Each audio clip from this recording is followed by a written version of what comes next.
पंचरुखी में कांगड़ा पुलिस द्वारा जो है इस महीने की 15 तारीख को दर्ज किया गया था और इसमें बैकग्राउंड में जो है जनवरी से ये इंसिडेंट्स जो है उसकी घटना को फाइनली जब पूरा इन्वेस्टिगेशन टीम ने हमें कंक्लूड किया तो ये घटना जनवरी माह की थाना पंचरुखी के क्षेत्र में लगते हुए गांव पंचायत सल्याना एरिया की है। मेरे लेफ्ट में मेरे साथ इस जो हमने एक SIT बनाई थी उसके इंचार्ज DSP पालमपुर लोकेंद्र नेगी जी और इनकी टीम जिसमें कि SHO पालमपुर इंस्पेक्टर भूपिंदर और हमारे पालमपुर साइबर सेल के मेंबर जो हैं कांस्टेबल प्रवीण और इनके साथ ही जो अन्य जो पुलिस टीम जो आज यहाँ पे प्रेजेंट नहीं है लेकिन मेंशन करने के लिए SHO भवारना उनकी टीम, SHO पालमपुर उनकी टीम। तो ये एक बहुत ही पेचीदा मैटर को जो है इन्होंने अपनी समझदारी से और पूरी मेहनत से इसको हमने वर्कआउट किया है। तो मैं इसके बैकग्राउंड में आपसे स्टार्टिंग से ये बताना चाहूँगी कि जनवरी में हमें एक ये मिसिंग रिपोर्ट जो है थाना पंचरुखी में एक पंकज नाम के शख्स की दर्ज की गई थी और 19 जनवरी को ये रिपोर्ट पंचरुखी में दर्ज हुई थी, जबकि व्यक्ति जो है 18 जनवरी से अपने घर से मिसिंग था। उस मिसिंग रिपोर्ट पे जो है जो हमारा मिसिंग पर्सन्स का प्रोटोकॉल है उसके तहत जो है इलाका में छानबीन की गई और उसकी जो मिसिंग व्यक्ति उसकी बाइक जो है उसके घर से लगभग 500 मीटर दूर जो है एक एरिया में पार्क्ड पाई गई थी। क्योंकि ऐसी शंका जाहिर की जा रही थी कि वो कोई एक्सीडेंटल फॉल या कोई अप्रिय घटना उस एरिया में ना हुई हो, इसलिए परिवारजनों के साथ मिलके 4 बार उस पूरे एरिया को जो है पुलिस टीम द्वारा कॉम्बिंग की गई ताकि कोई एविडेंसेस उस बारे में हमें मिले, लेकिन उस तरह की कोई भी एविडेंसेस बाइक के आसपास के एरिया से हमें नहीं मिली थी। और पर्सन का जो CDR है, मिसिंग पर्सन का जो मोबाइल फ़ोन है, उसको भी जब एनालाइज किया गया तो 18 जनवरी से ही लगभग दिन के 11 बजे से उसका लोकेशन अपने घर के पास ही आते हुए वो मोबाइल वहाँ से फर्दर लिंक्स हमें नहीं मिले। इसके साथ ही फाइनेंशियल बैंकिंग ट्रांजैक्शंस जो है फॉलोअप हम करते रहे, लेकिन किसी प्रकार की लीड इस मैटर में नहीं मिल रही थी। परिवारजनों के शक पे जो है उनके पड़ोस में ही रहने वाले एक परिवार को जो है जांच में शामिल भी किया गया और उनके फर्दर जो फैमिली ने इंडिकेट किया उस तहत भी कार्यवाही आगे हमने बढ़ाई। इसी बीच जो है पुलिस थाना ज्वालाजी के अंतर्गत एक अनआइडेंटिफाइड डेड बॉडी जो है जंगल के बीच में कुछ स्थानीय लोगों द्वारा स्पॉट की गई थी। उस बॉडी के क्योंकि ये मिसिंग पर्सन की सूचना सभी जिला के सभी थानों में ऑलरेडी थी, तो उसके तहत एक अलर्ट जो है इशू हुआ कि ये बॉडी जो है इसको कोई आइडेंटिफाई कर पाए। उसी के तहत परिवारजन जो है बॉडी को आइडेंटिफाई करने के लिए ज्वालाजी के क्षेत्र में इनको एंगेज किया गया। प्रथमतया जो है इन्होंने DNA रिपोर्ट्स के लिए प्रेस किया, लेकिन फिर मृतक के जो एक टैटू उसका बना था उसको आइडेंटिफाई करते हुए और एक पिकुलर उनकी जो बॉडी में फुट की शेप थी उसको जब नोटिस किया गया तो परिवारजन ने उसको आइडेंटिफाई किया कि ये पंकज की डेड बॉडी है और वहाँ से ये जो कहानी है स्टार्ट हुई। तो ज्वालाजी पुलिस जो है वो मृतक को टांडा हॉस्पिटल लेके आई। वहाँ पे जो हमारी प्रक्रिया है इसमें पोस्टमार्टम जो है कंडक्ट किया गया, लेकिन सरप्राइजिंगली कुछ मौके की सिचुएशंस जो हमने ऑब्जर्व करी उससे ये आइडिया लग रहा था कि कोई होमिसाइडल केस ये हो सकता है। जैसे कि जो चप्पल है वो डिफरेंट फील हो रहे थे, साथ में जो है व्यक्ति की जैकेट मिसिंग थी और इस तरह की कुछ चीज़ें थी जिसको ध्यान में रखते हुए पुलिस टीम ने इसको छानबीन को आगे बढ़ाया। उसके तहत ही सेंसिटिविटी को देखते हुए जो है एक SIT का गठन किया गया था जिसके मेंबर्स जैसे मैंने आपको पहले इंट्रोड्यूस करे 17 को ये SIT जो है फुल फ्लेज्ड जो है लगभग 4 टीम्स डिफरेंट एस्पेक्ट्स को इसमें स्टडी करने लगी, जिसमें कि एक टीम जो टेक्निकल सेल है उसने सेलफोन एनालिसिस सभी सस्पेक्टेड और फैमिली मेम्बर्स के हमने स्टडी किए। एक टीम जो है वो ज्वालाजी में जाके जो क्षेत्र है उसकी कॉम्बिंग की गई। एक टीम द्वारा लोकल इंटेलिजेंस जो हमारा रहता है उसको हमने बिल्डअप करा और इस तरह हम इसमें आगे बढ़े। तो पहली सस्पिशन पे हमने एक महिला निशु बाला, उसका हस्बैंड सुशील और उस लड़की का फादर उत्तम, इनको हमने अरेस्ट किया और इनसे गहनता से छानबीन स्टार्ट की गई। छानबीन में ये पता चला कि जो निशु बाला है और जो डिजीज पंकज है वो लगभग 8-9 साल से एक दूसरे से परिचित हैं। पड़ोस में इनका घर है और एक दूसरे के यहाँ इनका आना जाना है। और क्योंकि ये एक कॉम्प्लिकेटेड इनकी पास्ट है, तो निशु बाला जो है उसने पंकज पे 2 FIR भी करवाए हैं, जिसमें कि मोलेस्टेशन और हाउस ट्रेसपासिंग इस तरह की एलिगेशंस लगाई गई हैं। लेकिन उन FIR के बाद भी इन दोनों का आपस में जो मिलना है वो जारी रहा है। और ये सूचना काफ़ी इलाका में भी ये जो हमारी टीम है उनके द्वारा ये सूचना पता की गई थी। तो घटना वाले दिन यानी कि 18 जनवरी 2025 को जब एक्यूज निशु बाला का हस्बैंड जो है वो अपने काम से सिलसिले से घर से बाहर गए, तो एक अपने अरेंजमेंट के तहत पंकज को जो है इशारा करके इन्होंने अपने घर बुलाया। घर पे ऑलरेडी CCTV कवरेज है जिसको उस पर्टिकुलर टाइम के लिए बंद किया गया। और क्योंकि इनकी आपसी क्रिमिनल केसेस भी चल रहे थे और कुछ शक एक दूसरे पे भी इनका रहता था, तो इनका उस दिन 18 जनवरी को अपने ही घर में जहाँ इनका मिलने का स्पॉट था उस कमरे में इनकी आपस में बहस हुई, थोड़ी सी हाथापाई हुई। और उस दौरान जो है निशु बाला जो है उसने उस कमरे में पड़ी हुई कुदाली से जो है पंकज के सिर पे वार किया और 3-4 बार वार करने से जो है उसको सर पे जो है चोट आई। और चोट के आते ही जो ब्लीडिंग और ये सब देख के जो महिला है उसने उसको वहीं पे डेड बॉडी को कमरे में ही रहने दिया और वो अपने मायके जो पंचरुखी में ही है वहाँ पे गई। वहाँ जाके अपने पिता और अपनी बहन जो है उसको ये पूरी घटना जो है उसके बारे में बताया। उसके बाद इन्होंने मिलके इसकी जानकारी जो है आपस में शेयर की। मृतिका ने अपने हस्बैंड को भी फ़ोन किया, उसको भी जानकारी ये हुई कि उसके घर में एक डेड बॉडी पंकज, जिसको सभी लोग जानते थे आपस में एक दूसरे को, वो उसकी डेथ हुई है। इसके बाद ये लोग इस जानकारी के बाद इनको एक शादी अटेंड करनी थी पालमपुर के क्षेत्र में, तो एलिबाई के तौर पे ये उस शादी में भी सभी लोग प्रेजेंट हुए। जो मृतिका का हस्बैंड सुशील है वो अपने स्कूल से स्कूल ड्यूटी आवर्स के बाद घर पे आके अपने बच्चों को उनके अपने ससुराल में छोड़ के पंचरुखी में फर्दर शादी की तरफ गया। शादी में ये सभी लोग आपस में मिले, जिसमें कि निशु जो मेन आरोपी है जिन्होंने वार किया और जिसका पुराना आपसी संबंध जो है पंकज के साथ थे, उसका हस्बैंड सुशील, निशु के फादर ध्यान उत्तम चंद, मृतिका की बहन रजनी का हस्बैंड जो कि नगरोटा का रहने वाला अजय, तो उसको भी वहाँ पे बुलाया गया। तो ये सभी वहाँ पे इकट्ठे हुए। फिर इन्होंने एक योजना तैयार की कि किस तरह इस बॉडी को जो है डिस्पोज किया जाए। और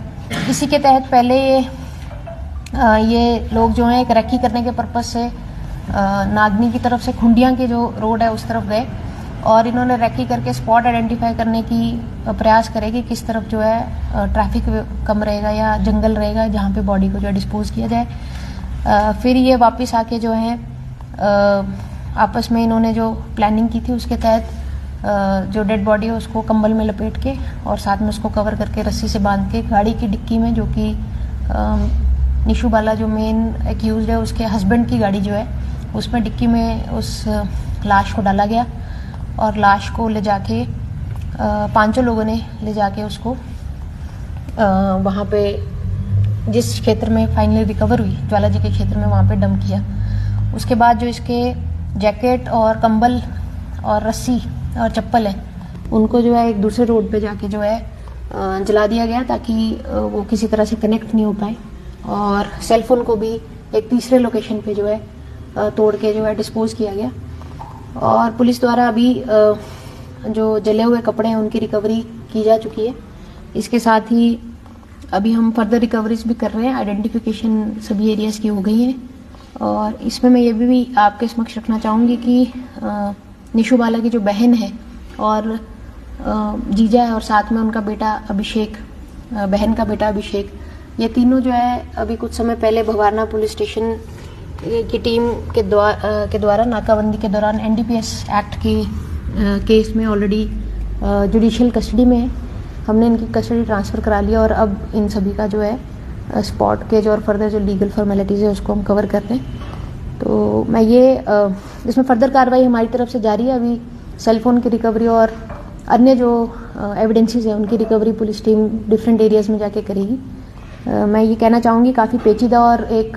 बहुत ही नाटकीय ढंग से जो है इस पूरे मर्डर को प्लान करके उसको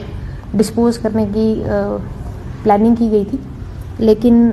एसआईटी की टीम द्वारा बहुत अच्छा एक कार्य किया गया और बहुत जल्दी इस पूरे मैटर के जो डिटेल्स हैं हम वर्कआउट कर पाए हैं। तो मैं एसआईटी की टीम को बधाई देती हूँ और साथ में लोगों का भी सहयोग जो हमें मिला है इस दौरान उसके लिए धन्यवाद करती हूँ कि उन्होंने पुलिस को अपना कार्य करने में सहयोग दिया।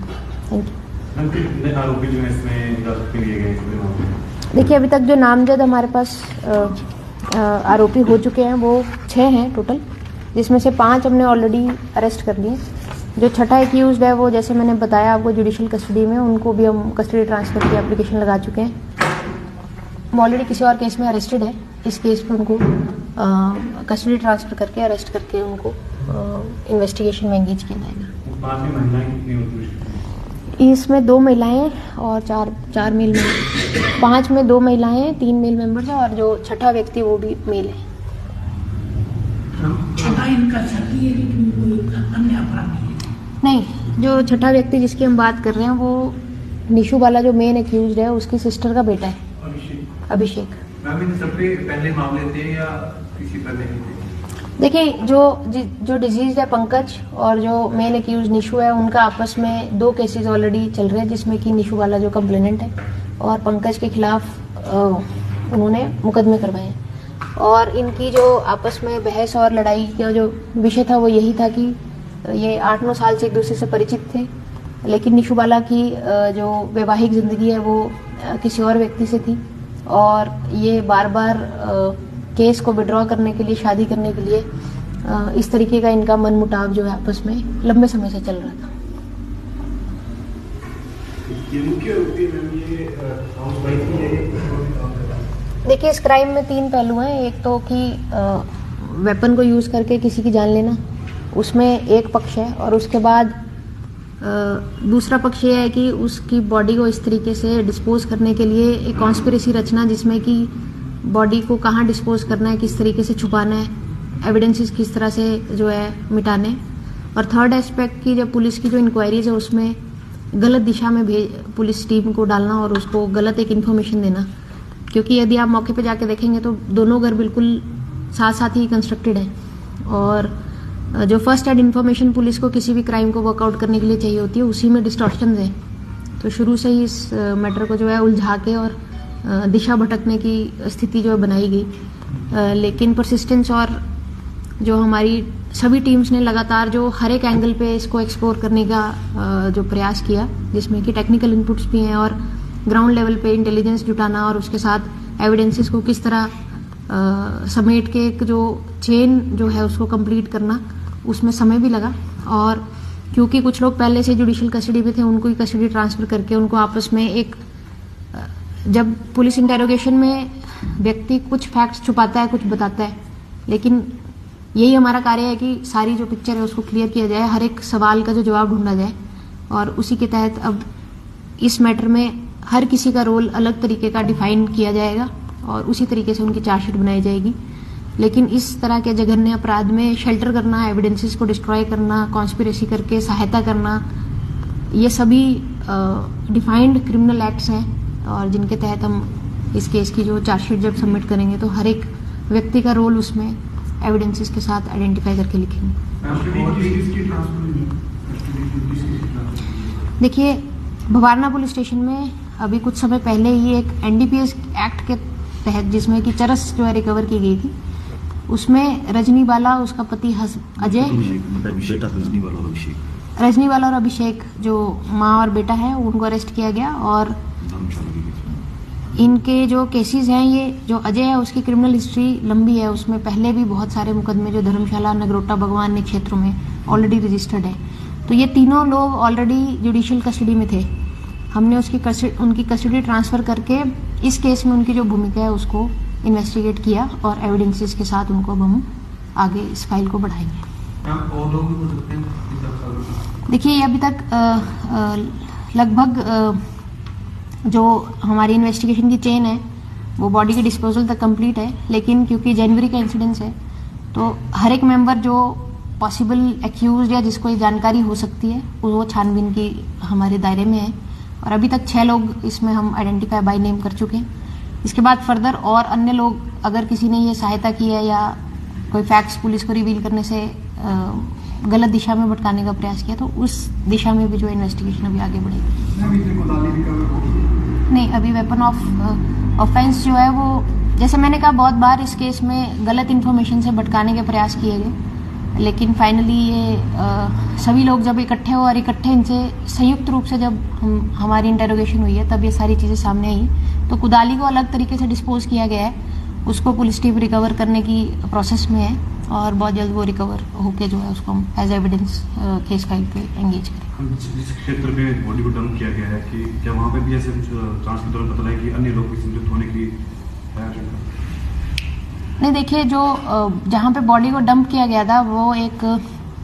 मौका पे जो देखा गया वो एक डंपिंग साइट की तरह है। वहाँ पे लोग अपने घर का कचरा और ये सब चीज़ें फेंकते हैं। बट जैसे मैंने पहले कहा कि जब एक डेड बॉडी इतने लंबे टाइम के बाद मिलती है तो काफ़ी प्यूट्रीफाइड हालत में मिलती है, तो ऐसे चेहरा देख के या ऐसा सामने से देख के क्या इंजरीज उस समय हुई होंगी वो पता करना ऐसे नेकेड आई से मुश्किल है, क्योंकि लगभग 1 महीने के बाद ये बॉडी रिकवर हुई। बट जो हालात और जो सिचुएशंस लगती हैं उस क्षेत्र में कोई व्यक्ति क्यों पहुंचेगा, उस हालत में क्यों पहुंचेगा, ये सभी सवाल जो पुलिस टीम्स जनरली जिस मौके पे जाके सिचुएशन को समझती है, तो क्लूज तो वहीं से मतलब डाउट तो वहीं से स्टार्ट हो गया कि ये व्यक्ति यहाँ कौन है और कहाँ यहाँ कैसे पहुंचा होगा। जब आइडेंटिफिकेशन हुआ तो जो मिसिंग केस है उससे जब तार इसके जुड़े और जो पुलिस टीम्स है ज्वालाजी में जाके भी हमारी टीम ने मौके पे देखा और बाकी सब सिनेरियो को जब हम बैकग्राउंड से लेके चले तब ये तार आपस में कनेक्ट हुए और ये केस जो है इस तरीके से। बॉडी इन्होंने खुले में फेंकी थी या कहीं उसको गड्ढा करके दबाया? नहीं, एक ढांक से उसको नीचे गिरा दिया गया था जी। पुलिस को ज्वालामुखी पुलिस ने वहां से हाँ, वो ज्वालाजी में ऐसी इन्फॉर्मेशन आई कि कुछ जो स्थानीय लोग हैं उनको स्मेल आई, उन्होंने फिर पुलिस को इन्फॉर्म किया। वो घास काटने लकड़ी काटने जंगल में गए थे और फिर जब पुलिस वहाँ पहुंची तो ये बॉडी निकली। उस बॉडी के फोटो का सर्कुलेशन जैसे होता है सभी थानों में किया गया कि किसी का कोई अनआइडेंटिफाइड केस है, क्योंकि हमारा केस ऑलरेडी अंडर इंक्वायरी चल रहा था तो इनके परिवारजन को वहाँ एंगेज किया गया। फर्स्ट टाइम ये पूरी तरह से श्योर नहीं थे तो इन्होंने कहा कि डीएनए से हमें पता चलेगा, लेकिन बाद में वो जो टैटू था जो कि मेन मुख्य जो आरोपिया निशा है उसी के नाम का टैटू, वो जो निशु नाम का टैटू था उससे उसको आइडेंटिफाई किया गया और उस व्यक्ति की पिकुलर फिंगर्स थी जो उसकी फैमिली में पैर के जो फिंगर्स है उनका शेप जो है वो 2 क्लूज जो हैं उससे फैमिली ने उनको डेड बॉडी को आइडेंटिफाई किया कि ये पंकज की ही बॉडी है। पुलिस रिक्रूटमेंट प्रोसेस कब से स्टार्ट हुआ? हाँ, माध्यम से सभी जो हमारे कैंडिडेट्स उनसे कहना चाहूंगी जिनका कल का एडमिट कार्ड यानी कि 22 फरवरी का एडमिट कार्ड इशू हुआ है वो कल 7 बजे पुलिस ग्राउंड में अपनी भर्ती देने के लिए नॉर्मल प्रोसेस में आए। जो 2 दिन मौसम की वजह से जो भर्ती हम पोस्टपोन किए हैं सिर्फ उन्हीं के लिए 7th और 8th की डेट्स रखी गई हैं। बाकी जो सारा शेड्यूल है जो पहले इशू हुआ है उसी के तहत जो है भर्ती पे शामिल।